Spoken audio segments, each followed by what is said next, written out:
bahwa pintu rezeki akan Allah bukakan bagi mereka yang selalu bertaubat dan beristighfar kepada Allah Subhanahu wa taala.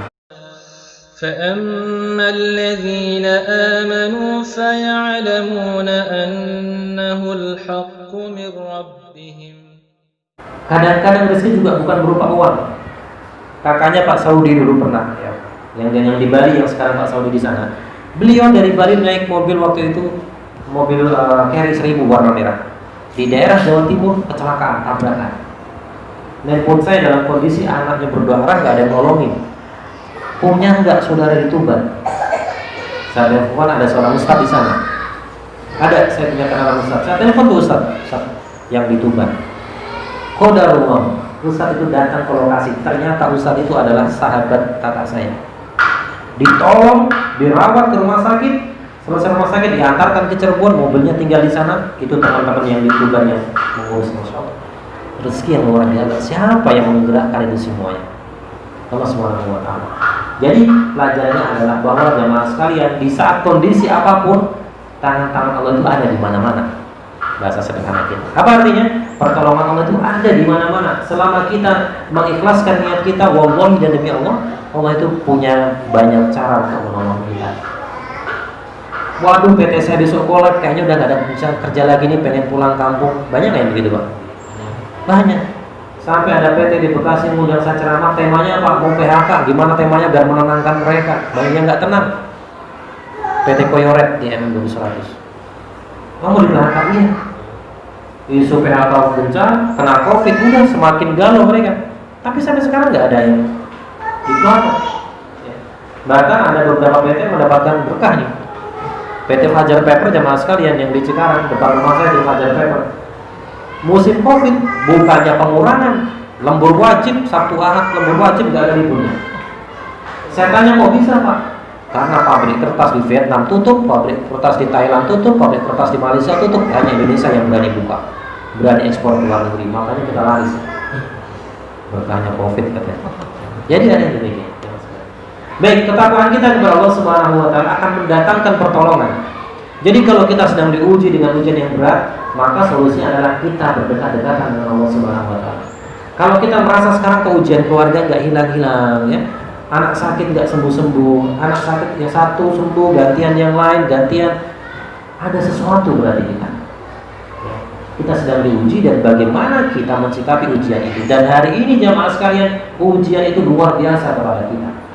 Bukan hanya ujian ekonomi, yang jelas kita sekarang merasa akibat COVID-19 ini, ya, kita mendapatkan ujian yang luar biasa dari Allah Subhanahu wa taala. Ada yang di PHK, ada yang digaji nggak full di PT, ada apa ya? Ada perusahaan yang masuk cuma 2 hari, 3 hari dan lain sebagainya. Ada yang kehilangan pekerjaan. Belum diuji, kita yang kehilangan teman-teman dekat kita barangkali. Saya bulan ini ada 2 sahabat dekat saya. Beliau wakil direktur di kampus. Beliau seorang yang saya bersaksi orang yang sangat soleh. Beliau wakil direktur. Kalau azan karyawan nggak berhenti sholat, maka beliau datangi, beliau nasihati. Dan beliau kalau sholat selalu di bawah, di belakang imam, Pak Direktur. Beliau sering ikut kegiatan jamaah tabligh.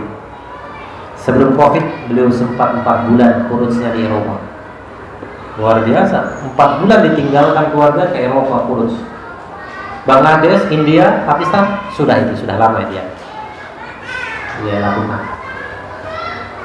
Dapat kabar saya, merinding saya. Kenapa? Dapat kabar beliau wafat dan protokol COVID di Jakarta. Saya sudah 2 setahun nggak ketemu beliau, ya, dapat kabar. Dan nggak boleh kita takziah ke sana.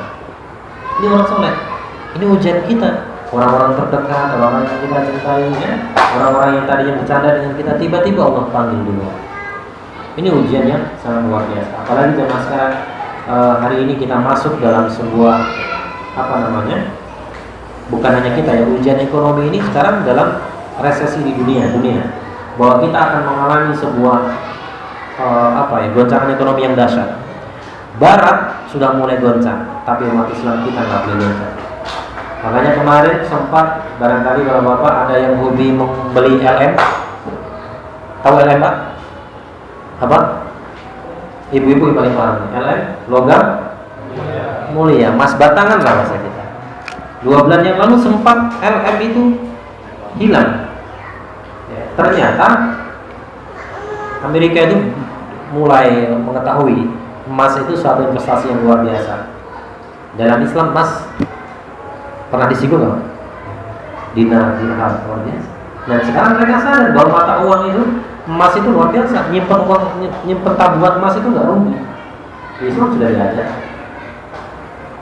Nah, mereka sudah mulai tuh dalam rangka menghadapi resesi, maka emaslah salah satu investasi yang terbaik. Semoga Allah sekalian diberikan kemudahan ya, minimal 5 kilo di rumah gitu ya. Emas sana, emas ini. Insyaallah. Baik, ini yang pertama tentang ketakwaan kita kepada Allah Subhanahu wa taala. Kemudian rezeki yang Allah Taala berikan bagi orang yang bertakwa bukan hanya di dunia tetapi di akhirat.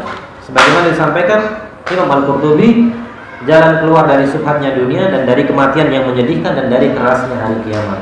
Inilah ketakwaan bisa menghalau itu semuanya. Baik, kemudian yang kedua, jemaah sekalian, bahwa pintu rezeki akan Allah bukakan bagi mereka yang selalu bertaubat dan beristighfar kepada Allah Subhanahu wa taala.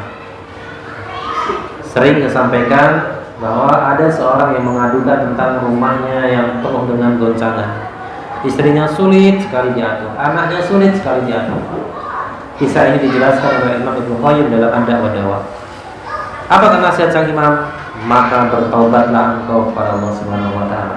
Karena dosa ini mengundang, bahasa sederhana kita, dosa itu mengundang malapetaka. Jadi ujian datang sini berganti itu, orang yang beriman, generasi salaf, generasi terbaik umat ini, maka mereka selalu berintrospeksi terhadap dirinya. Jangan-jangan karena dosa saya, jangan-jangan karena dosa saya di rumahnya sampai anak begini, istri begini. Jangan-jangan karena kita memang nggak fokus ibadahnya. Karena jemaah sekalian, sering disampaikan bahwa kesolehan kita ini akan berimbas kepada keluarga kita.